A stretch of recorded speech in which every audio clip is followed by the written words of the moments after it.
ولا تقتلوا أولادكم خشية إملاق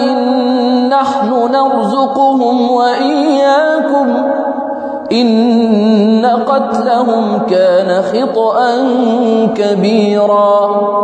ولا تقربوا الزنا إنه كان فاحشة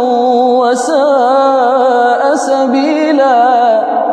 ولا تقتلوا النفس التي حرم الله إلا بالحق ومن قتل مظلوما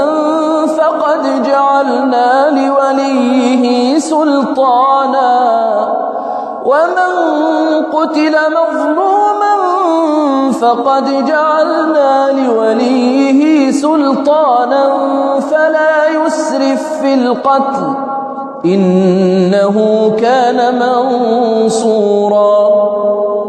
ولا تقربوا مال اليتيم إلا بالتي هي أحسن حتى يبلغ أشده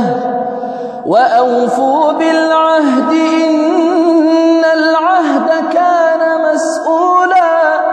وأوفوا الكيل إذا كلتم وزنوا بالقسطاس المستقيم ذلك خير وأحسن تأويلا ولا تقف ما ليس لك به علم إن السمع والبصر والفؤاد كل أولئك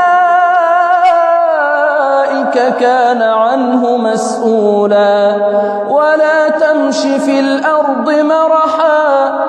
ولا تمش في الأرض مرحا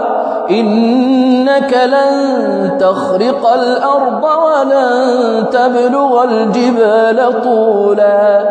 ولا تمش في الأرض مرحا إنك لن تخرق الأرض ولن تبلغ الجبال طولا كل ذلك كان سيئه عند ربك مكروها ذلك مما أوحى إليك ربك من الحكمة ولا تجعل مع الله إلها آخر فتلقى في جهنم